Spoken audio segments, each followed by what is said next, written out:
자, 오늘 마가복음 12장 28절로 40절까지의 말씀을 통하여서 어찌하여 다윗의 자손이라 하느냐라는 제목으로 말씀 나누도록 하겠습니다.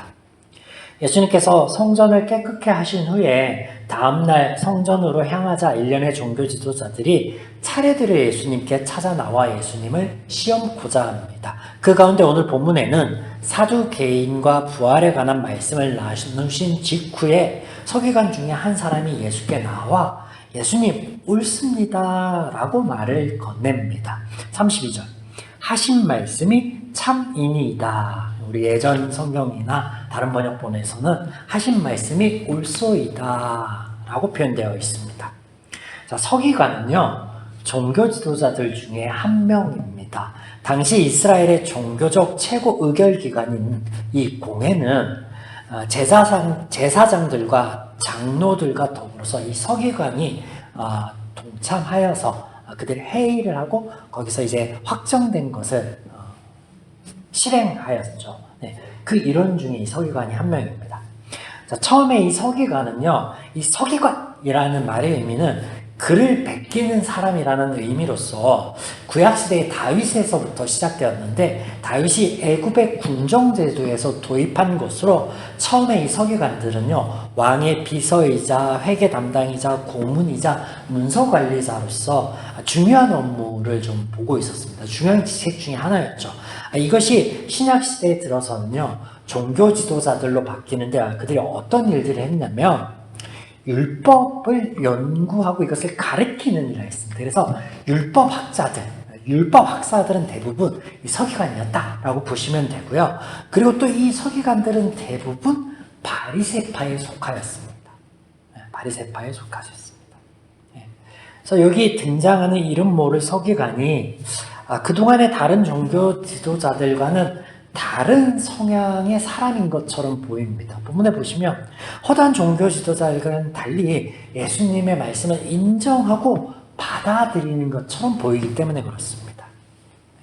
그런데 그렇게 보기 힘들다라는 거예요. 그동안 우리가 마가복음 내에서 보였던 사람들의 반응을 살펴보면요.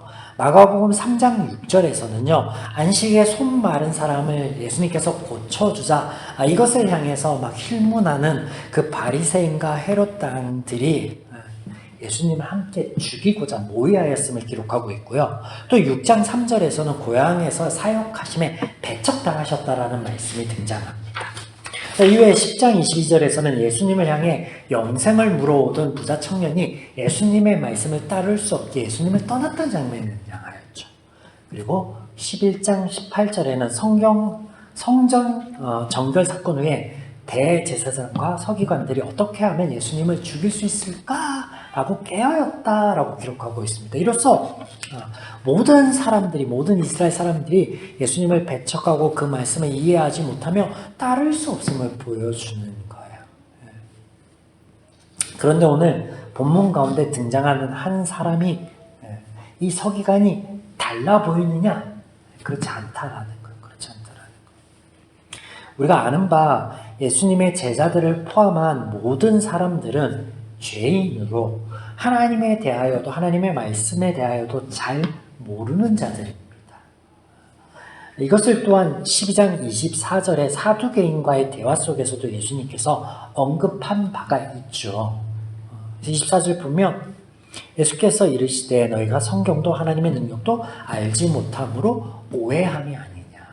그래서 죄인들은 하나님의 말씀을 오해할 수밖에 없습니다. 받아들이지 못해요. 그런데 하나님의 말씀, 그러니까 예수님의 말씀은 적극적으로 수용하고 그것이 옳다라고 하는 이 모습이 의문이지 않을 수 없다라는 거예요. 우리가 잘 살펴보지는 않지만 병행 구절로 보이는 이 마태복음 22장 35절에서는요. 지금 이렇게 나오는 이 한 사람조차도 예수님을 시험하고자 하는 불순한 동기를 가지고 나오고 있다라고 기록하고 있습니다. 자, 이 의문에 대한 답을 오늘 저와 함께 살펴볼 텐데요. 본문의 서기관이 예수님과 더불어서 나눈 말씀이 뭐냐면 배경이 되는 말씀이 신명기 6장 5절의 말씀입니다. 그래서 29절부터 예수님께서는 이 6장 5절의 말씀을 직접적으로 인용하고 계십니다. 신약시대의 이스라엘은요, 십계명과 더불어서 구약의 성문화된 율법 외에도, 그러니까 그들이 얘기하는 모세오경이라고 얘기하는 거, 글로 쓰여진 성경 외에도 규범들로 여겨지는 것들이 존재했습니다.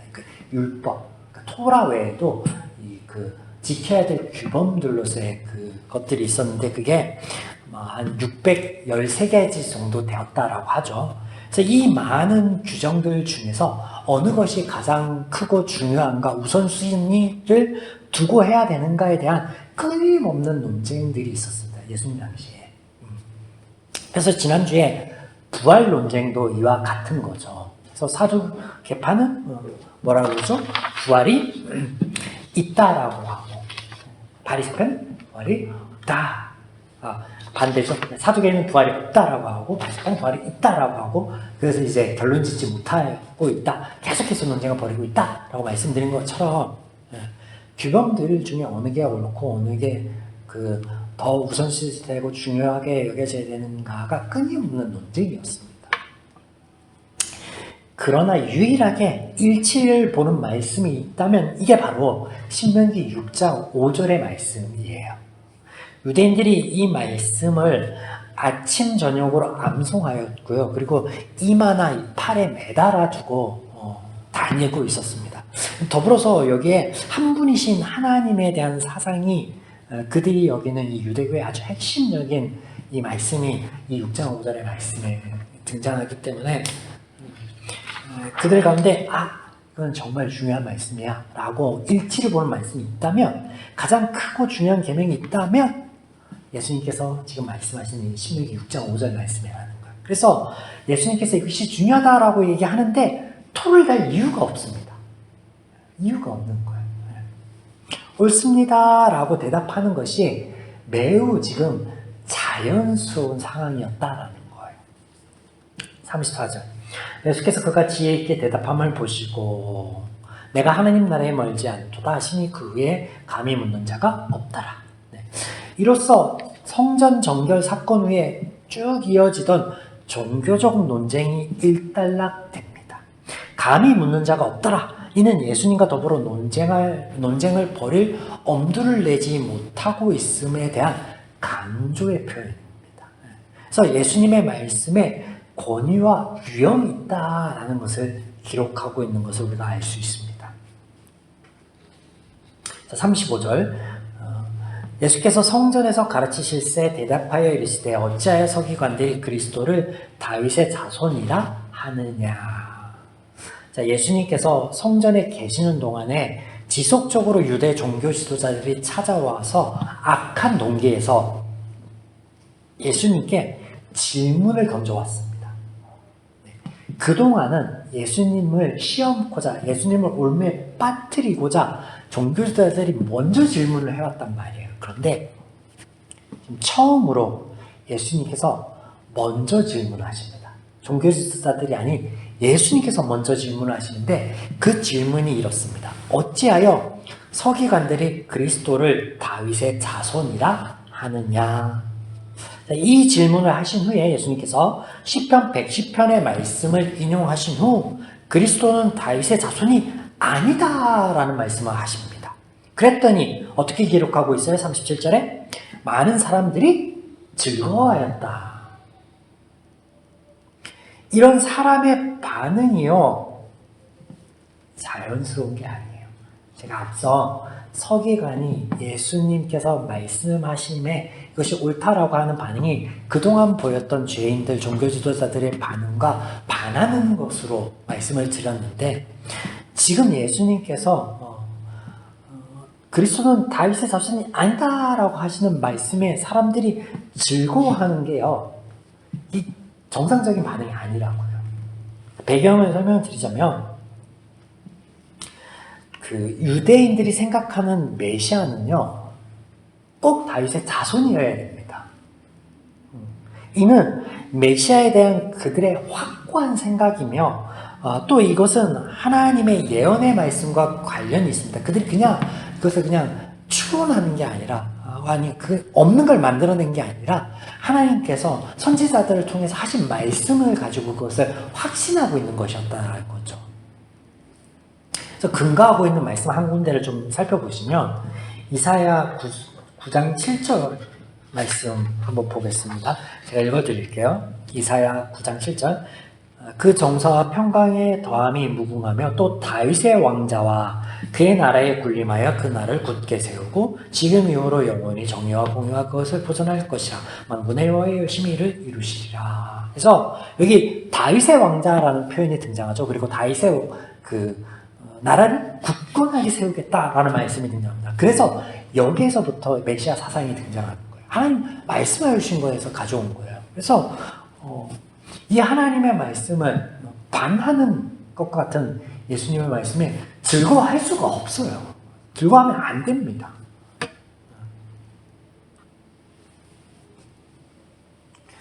지금까지 이스라엘 백성들의 반응을 떠올려 보시면요. 안식일에 제자들이 하지 말아야 할 것을 했을 때, 예수님께서 안식일에 병든 이를 고쳐주셨을 때, 성전에서 매매한 자들을 쫓아내어 주실 때, 이 등등, 그러니까 그들이 생각하는 율법, 그리고 그들이 확고하게 믿고 있는 이 하나님의 말씀에 반하는 행동을 했을 때 그들이 반응을 보였던 것들을 생각하면 반박하지 않았다라는 게 정말 이상하다라는 거예요. 매우 이례적인 기록이 지금 등장하고 있다라는 거예요. 의도적으로 마가가 기록하고 있었는지 실제로 그 당시에 사람들이 그런 반응을 보였는지는 잘 모르겠습니다. 중요한 게 뭐냐? 자, 본문 인용하신 말씀에 시편 110편의 말씀인데 1절을 예수님께서 인용하셨는데 이 110편 말씀이 어떤 내용이냐면 3절을 들으시면 여러분들이 잘 아시는 말씀이라 여겨질 것 같아서 3절을 제가 읽어드릴게요. 110편의 3절. 주의 권능의 날에 주의 백성들이 거룩한 옷을 입고 즐거이 헌신하니 새벽 이슬 같은 주의 청년들이 주께 나아오는도다. 그래서 이 메시아에 대한 110편의 말씀은 오실 메시아에 대한 다윗의 예언적 찬양의 시입니다. 하나님의 때에 하나님께서 오시어 이루시는 그때에는 주의 백성들이 거룩의 옷을 입고 주의 앞에 나온다. 그런 어떤 예언적인 찬양의 시이다라는 거죠. 그래서 다윗이 이렇게 그 찬양의 시를 했다라는 것은 무엇으로 인해서 했다라고 기록하고 있어요? 오늘 예수님께서 어떻게 말씀하고 계세요?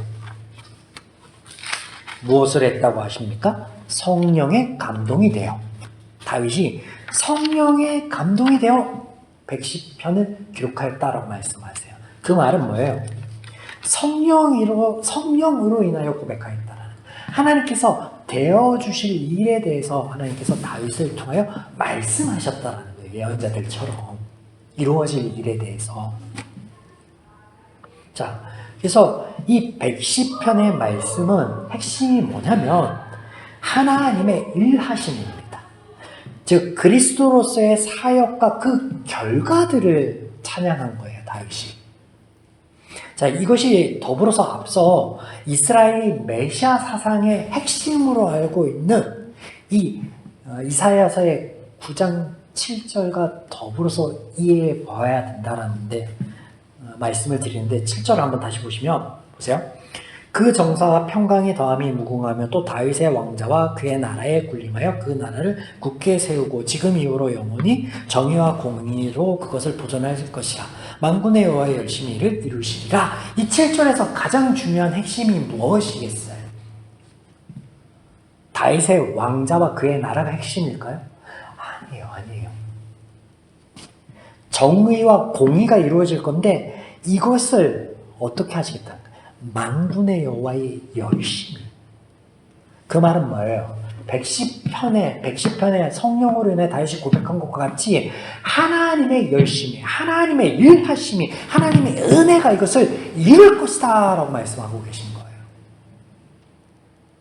그래서 핵심은요, 혈연적 관계인 다윗의 자손이 핵심이 아니라는 거예요. 그리고 실제로 하나님께서요, 이 다윗에게 하신 이 언약의 말씀은 제가 여러 번 말씀드렸는데, 하나님께서 너의 집을 세우시겠다라는 말씀으로 하나님의 일하심에 대한 그 언약의 말씀인 거예요.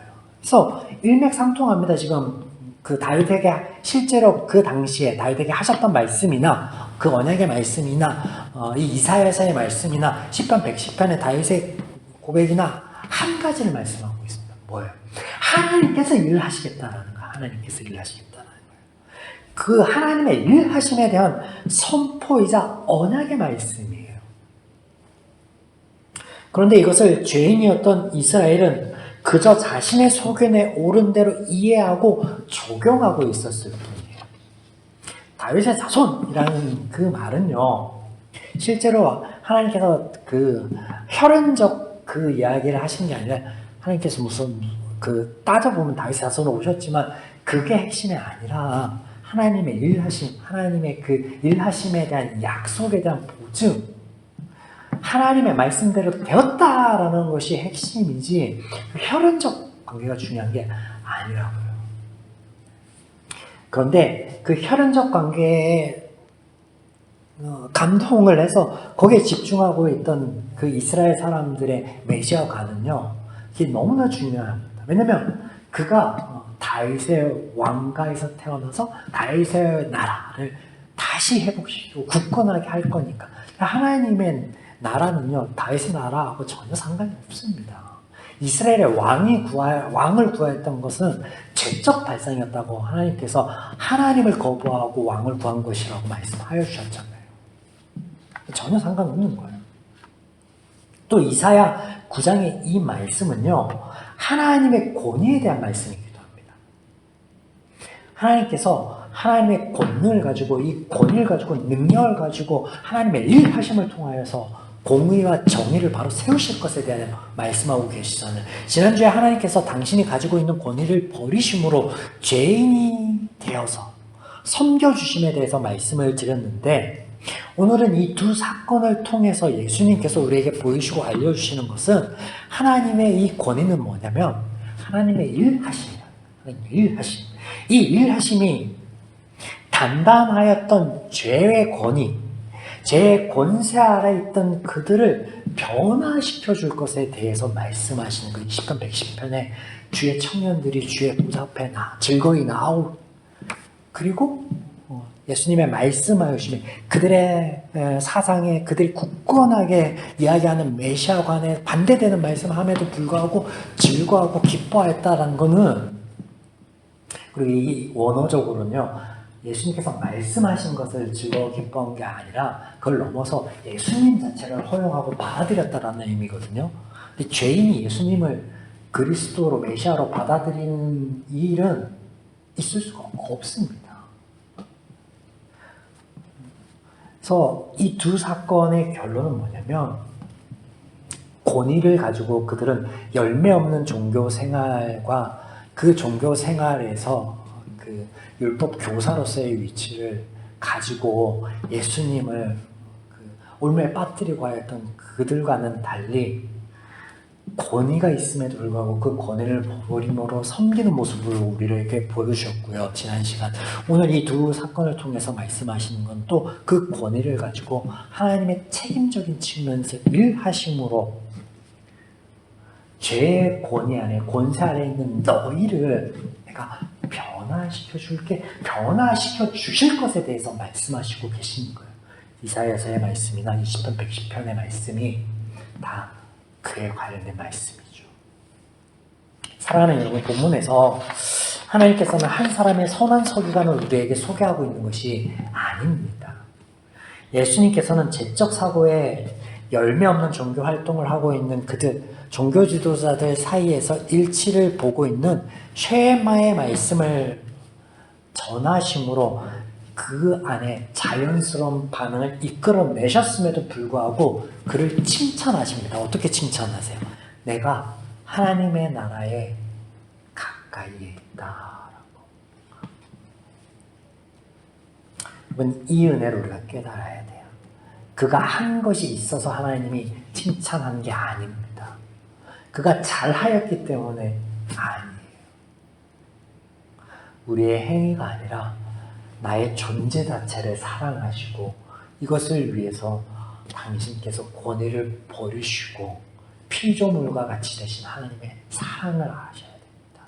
그리고 이것을 우리에게 약속하여 주시고 그 사랑을 내가 이루고 그 관계를 내가 유지할 거야. 너 또한 나와 같이 나를 바라볼 수 있게 해줄게. 내 안에서 내가 약속한 그 모든 은혜들을 누릴 수 있게 해줄게 라고 약속하시고 이 일하심으로 우리를 변화시켜 주실 것에 대해서 약속하여 주셨고 또 우리에게 변화를 이끌어 주신 그 하나님의 은혜를 저와 여러분이 깨달아 누릴 수 있기를 주님의 이름으로 축원드립니다.